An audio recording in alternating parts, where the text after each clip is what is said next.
On this episode of Wilder Wolves, we are going to shamelessly overreact to Game 1 of NBA preseason against the Denver Nuggets.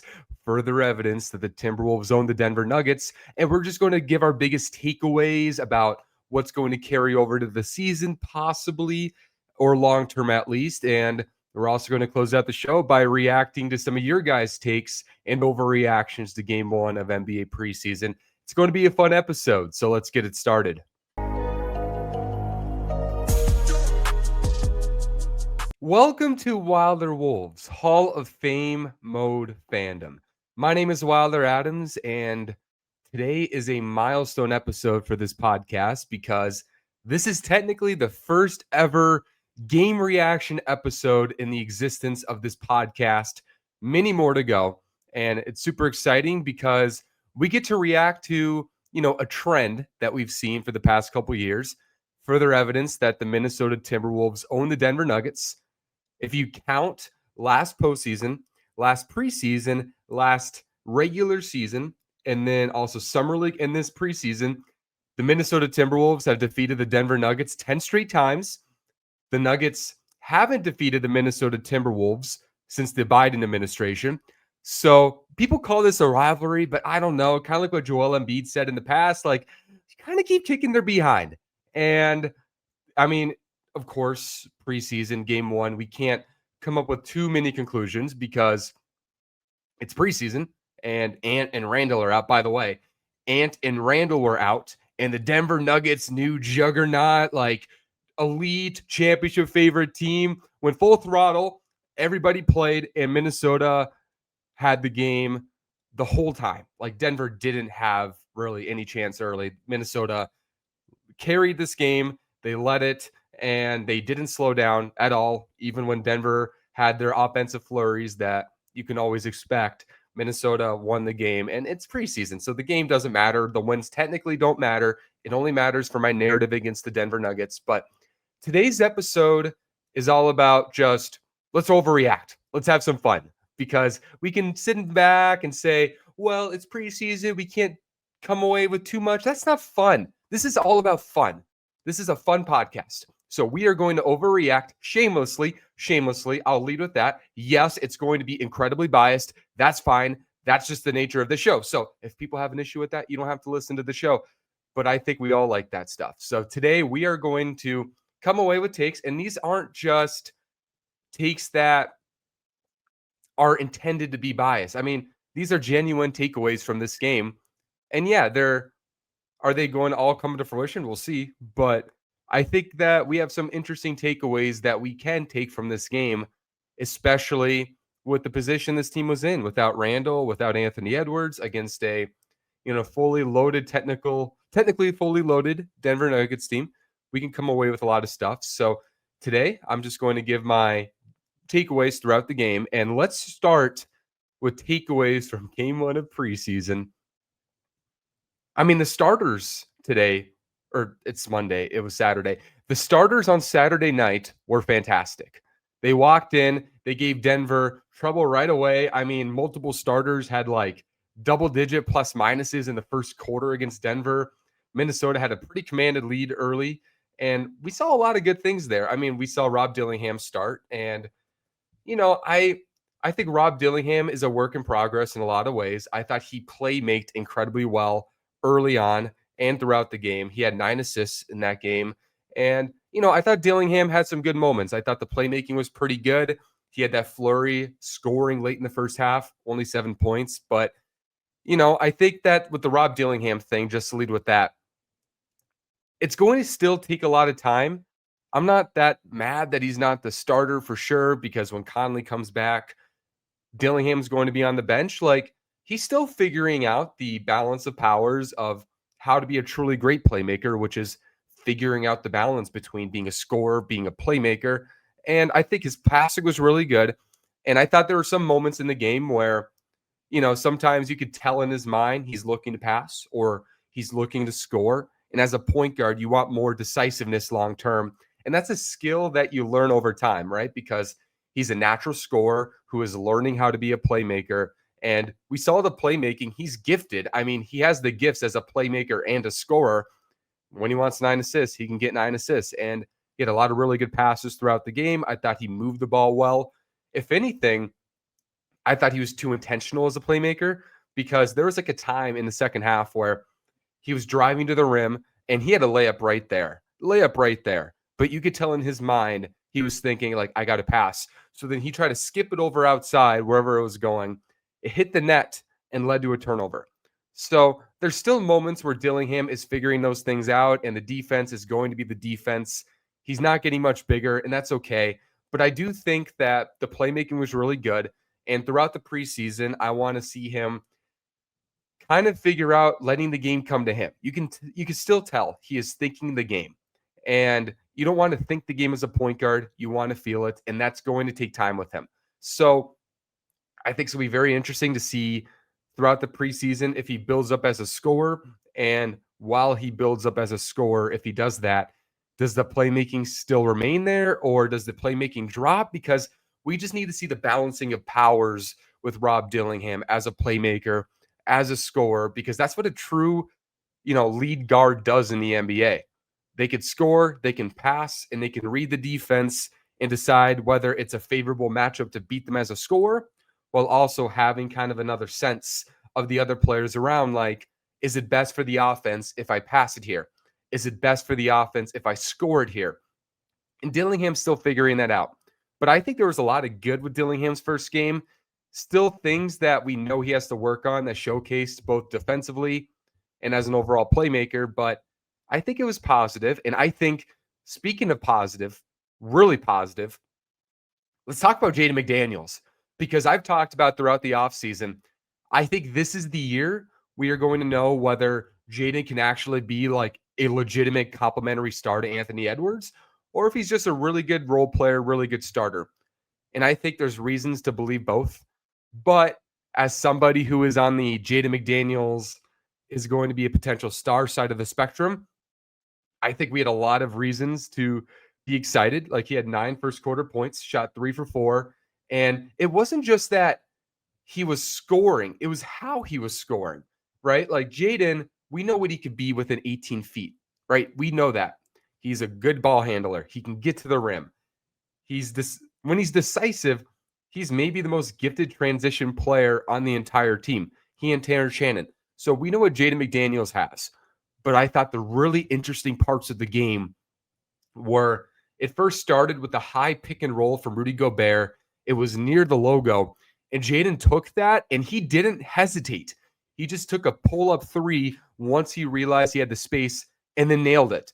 And that was intriguing. That was exciting, because there's not a lot of Jaden McDaniels high pick and roll pull-up 3s in his resume.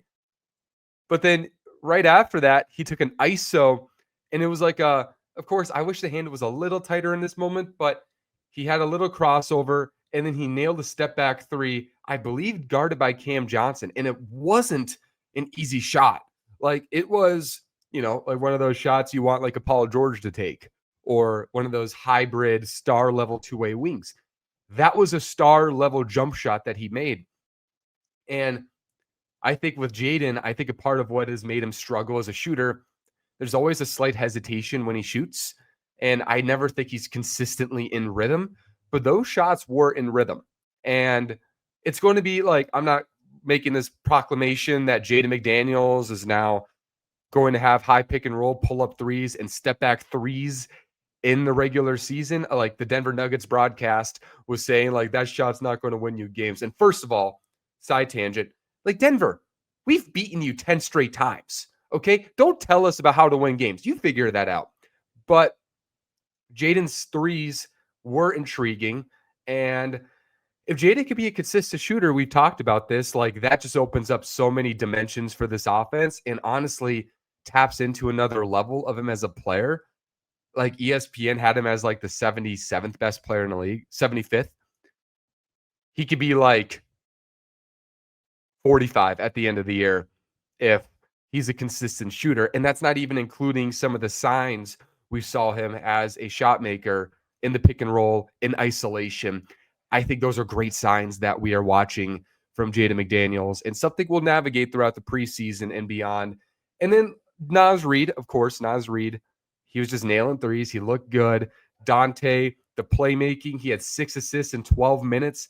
He was moving, he was diming, and Minnesota simply wasn't missing in that first quarter. They scored 40 points in the first quarter, and the guards moved the ball well. I mean, when your starters play 35 minutes combined in the backcourt and there's 15 assists, that's a positive. So it was a very encouraging first preseason game. Also, ball Rudy Gobert hitting like post hooks, like turning into Kareem.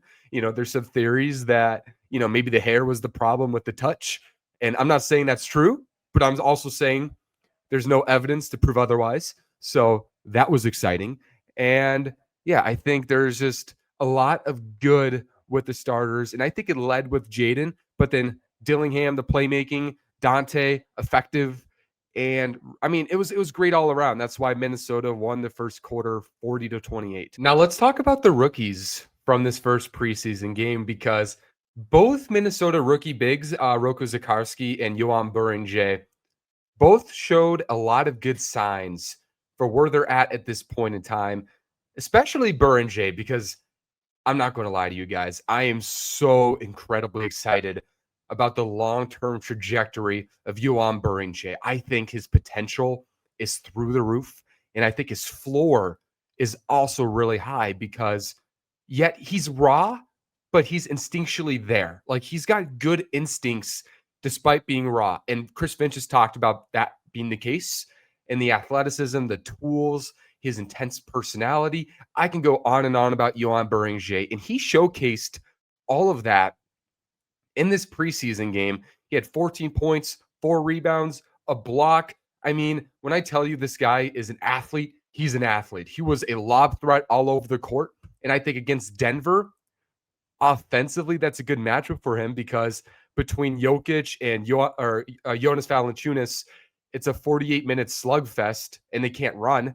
So then Beringer just is getting out in transition, playing with his elite motor and capturing just awesome alley-oops. He's got great hands that showcased. And defensively, I do think a showcase where he's mainly lacking defensively is in the block. He's not very strong yet compared to a Jonas Valanciunas or Nikola Jokic. And I think he leads with his arms too much when he's guarding the block. We even saw that in Summer League. But his off-ball instincts are great. His athleticism is great. And he just looked like a lottery talent. He was taken 17th overall, but a lot of people believe that he was a lottery talent. And I think he looked like it his first game. Honestly, I'll give you guys a take. If I had to pick one young player on this Timberwolves team, and I think Ant, Jaden, and Nas have graduated that second part of their career, but of all the young players on this team, Rob, Shannon, because he's in his second year despite his age. All those players, Jalen Clark. I would take Joan Beringer over any young player on the Minnesota Timberwolves. One, just his length, his athleticism, his defense. He just has a higher floor than a player like Dillingham. But I think his ceiling, as we've seen through getting 7 blocks his first Summer League game to what we saw game 1 in preseason, he's got an incredible all defensive level ceiling. And offensively, he has so much tools to build on with his hands, with his athleticism, already a lob threat, smart player, intense personality, gifts you can't teach. He's just born a special athlete. So I think he's got incredible talent. And I think we saw what he can be. This season, I can legitimately see Beringer proving to be a rotation guy year 1. And a lot of people will say, yeah, Finch doesn't like playing young players, so don't count on that. But I know this. Chris Finch likes length. He likes long players. He loves defensive-minded players. And Beringer is that right now. Is he going to be a great post defender against a Jokic or Embiid year 1? No. But he's going to provide dimensions as an off-ball roaming defender who can switch, play off zones, protect the rim. He could do that right now in the NBA. And I'm not sure when he's going to get his opportunity year 1, but I think he will. And once he will, I'm not sure he's going to get off the court. That's how high I'm on Beringer off of one preseason game. But it's not just one preseason game. It's what we saw last Summer League. It's just the development curve he's on with playing basketball 4 years. I'm very excited about him. So I think Beringer was super impressive, with the way he was able to run on the court and block that one shot he had. And just, I think offensively, playing next to a Rob or a playmaking guard, I think guards are going to like him because he's got great hands. I can even see an avenue where Anthony Edwards starts throwing interior passes more because he trusts the hands of his bigs more. No shade at Rudy. I love Rudy. But Beringer does have exponentially better hands than he does. So I think there's a lot of reasons to be excited about Beringer and the potential that he displayed game one, and we'll see what he does throughout the preseason. And Rocco Zikarsky also showed some really good things. I mean, in limited playing time, 9 points, 7 rebounds. And I think where Zikarsky is impressive is for a big that size. I think he's got really good touch, really good touch. And people have talked about it like in the draft. He's starting to try to expand to the 3-point line. And I think he's got the hands. I think he's got the touch. Clearly, he's huge. And I think he was playing hard. I think when you compare him to a Beringer, and even though he was productive, I think we saw it in this game as well, because he's not going to be as, ahead in an NBA ready setting compared to a Beringer, because he's still not a great athlete. He's not that fast. And I think compared to a Beringer, where you have to run up and down the court in a fast-paced NBA offense, I don't think he's super equipped for that yet, because I think his strength is also going to be that he's a massive human being. And I think for that to really be a fully effective thing, he needs to add strength, because at this point, he's not very strong and he's got a really high center of gravity as a player. So even though like this game, I was impressed with what he showed with his touch. I thought throughout the game, he became more physically comfortable. Like he was running up the court more. He was attacking the glass. He had that putback slam. He showed some really good things for why he's an intriguing second round prospect. And it's going to be fun watching him in Iowa this year. Just what can he be as he gets stronger, as he physically develops? How effective is he offensively? What does he show? Can he spread the floor from three? And frankly, as a 7'4" guy, I would much prefer he showcase that he is just automatic within 10 feet. And I think offensively that way, he did show a lot of that. So I thought it was a net positive game for Zikarsky. And, I'm not going to go as far as Beringer and say he's a rotation player day one, but I really like what I saw for him for where he's at. And, he's got good potential. You can't teach 7'3", 7'4". So as he gets stronger and hopefully a little more nimble, I think those could be big steps for him. And it was fun seeing him on an NBA court for the first time. And my final takeaway before we hand it over to you guys and I react to a lot of your guys' takes, there's a lot of stuff I want to cover that you guys already mentioned. So I'll give you guys the spotlight on those things.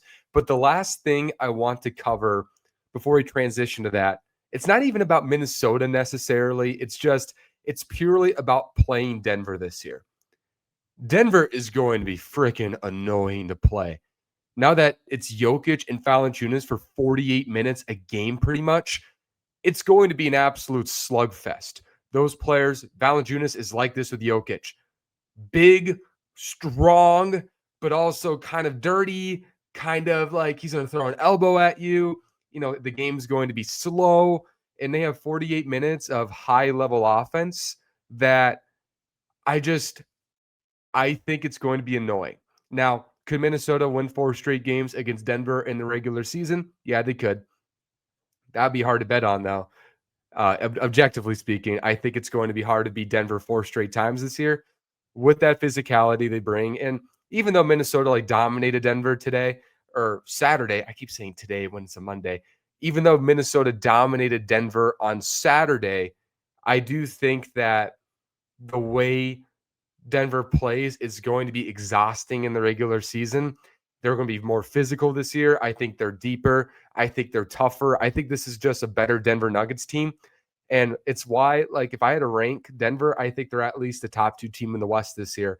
I think Denver is going to be really good. And I think Valanciunas, when we saw Beringer on him, We saw like the extra dynamic they didn't have when Jokic was off the bench last year. They have a big who can post you up now and make reads on the court and just kind of pick on you. Like Valanciunas could give Naz Reid a tough time. He will give Beringer a tough time. Rudy Gobert isn't a natural block defender. Of course, I think Randle is probably the most capable defender on the block among our front court players. So it's going to be a new dynamic for Denver that's going to be exhausting.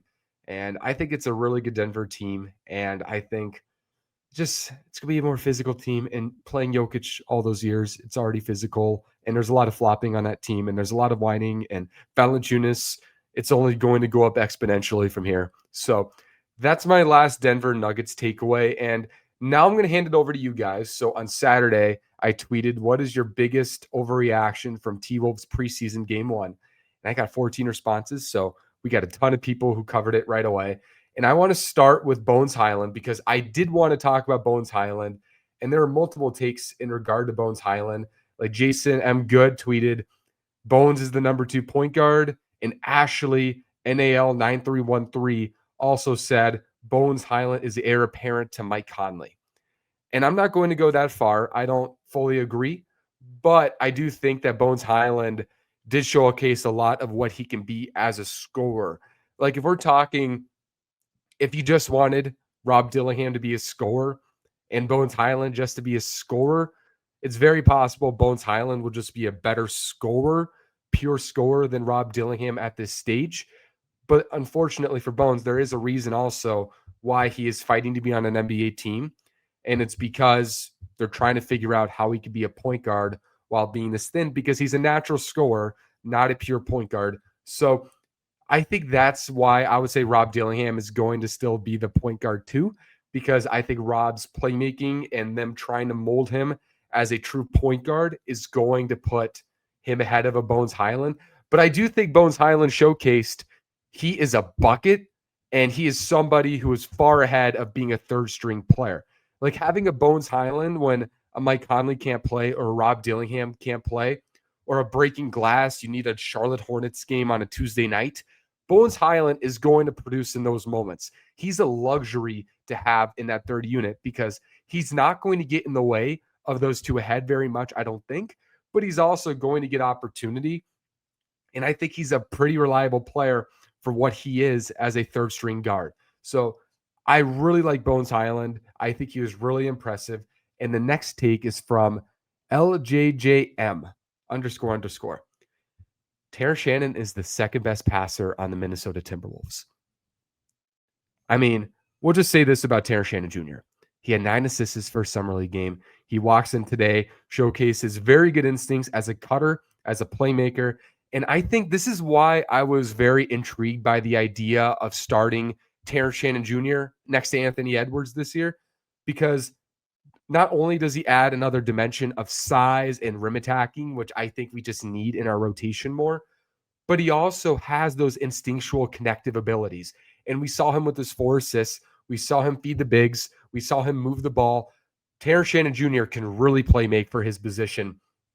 And that's what makes him so exciting this year, because he's not just a high motor, like, bat out of hell, just running at the rim and getting to the basket. He's an intuitive player. He can pass the ball. And that's something I didn't know he had when he came into the NBA. I was always wondering, is he a 2 one-dimensional player to really be a good NBA player?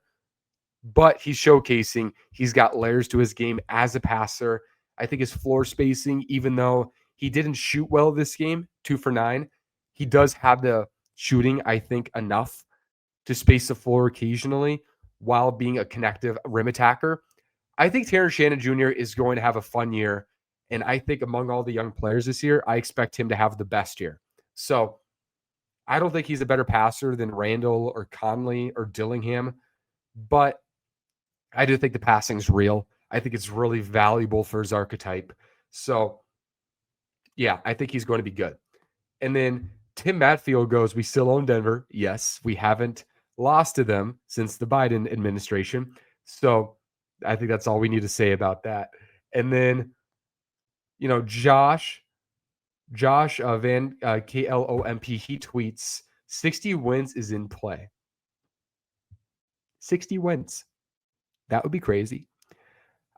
I mean, it's not impossible. It's really hard to win in the Western Conference this year. I have Minnesota probably at like 54 wins if I had to put a number on it right now. But I think if things go the right way, if things just click and everybody's healthy, and Anthony Edwards has an MVP season, and Rudy and Randle are healthy, and McDaniels takes that top 50 player leap, and Nas Reed's super awesome on offense, and you get Dillingham and Shannon and Beringer all contributing with Dante bouncing back, like that's a lot of things to go right in 1 year. That's a lot. But if all of it happened at once, I mean, it's not impossible. So I can't say it's impossible. It's probably not likely, but it's in play. It's possible. Dumb and Dumber, you're saying there's a chance, right? So it's possible. And he also, I think this is sarcastic. We don't need Ant too far. Of course, we need Anthony Edwards, but we also can acknowledge, like, and this actually connects to what somebody else said, that, the Nugs daddy, which is a fitting name, ball lives in us. Well, I have a journalism degree and I just said ball lives in us. She says, I'm uncertain if this is an overreaction, but the Timberwolves have one of the deepest benches in the league and can compete with anyone regardless of who's missing. And I agree. I think Minnesota has 11 players who can really play. And I think that I just think they're a really deep team that has a lot of dimensions, a lot of layers. You have the youth, you have the athleticism, but then you have the veteranship when you have like a Conley, a Dante, a Rudy, a Randle. It's a very well-balanced team. And that's not even acknowledging like Leonard Miller has a lot of talent. And if you need a bones to bring something to the floor, he can. I mean, you can look this roster top to bottom. And I remember the first Jimmy Butler year with the Timberwolves, and there were like 6 players I trusted. But this year it's different. There's 12 guys who can play, and I wouldn't freak out. So it's a deep team. It's a really deep team, probably as deep as we've ever seen. And, I think that was a great advantage to why they traded Cat and got Randle and Dante and Beringer out of it. It's a really deep team now. So I think there's a lot of truth to that. Now, okay, and this is a fun one. So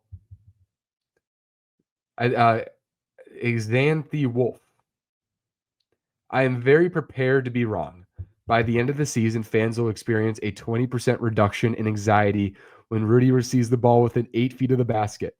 If I'm correct, the factors leading to this reduction would be huge for our offense. The last part, I fully agree. If Rudy Gobert could catch a basketball on a consistent basis and not fumble it, that opens up the offense a lot. And he's one of those players who wants to feel involved in offense. So if he's catching the basketball, I don't see any reason why he wouldn't be. And, I think I do believe in the idea that you can't teach old dogs new tricks. And I need to see more of Rudy catching the basketball, showcasing more touch to believe that this first game is a big difference. But, I wouldn't count on it. But if that was true and Rudy Gobert is catching the basketball, not only do I think that opens up the offense, I think that means Minnesota is getting the most effective version of Rudy Gobert that we've ever seen. So that would be a big deal. And I'll see you once. Rudy Gobert, 18 points per game. Yeah, that would be fun.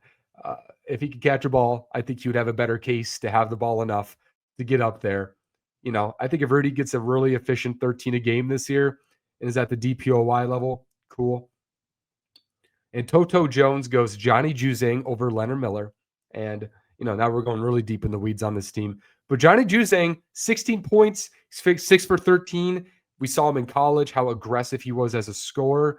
And he shot 3 for 7 from 3. And I think the one thing he can bring for this Timberwolves team is he could really shoot the basketball. He shot nearly 40% in Utah. He's got good size. I think they're playing really different roles. Like Miller's more of a true big, while Juzang is more of a combo wing. But so I don't really think they're competing against each other necessarily. But I think we saw a lot of good things from Juzang game 1. I think he's clearly, when he's playing against third stringers, he could score on those guys, kind of like Luka Garza in that way. The question with him is that if the athleticism is going to translate on an NBA court. That's going to be the question for him. He's a really bad defender historically. And let's see if that's almost everything we have. I think there's one more take. This last person said, Bones, my starting point guard.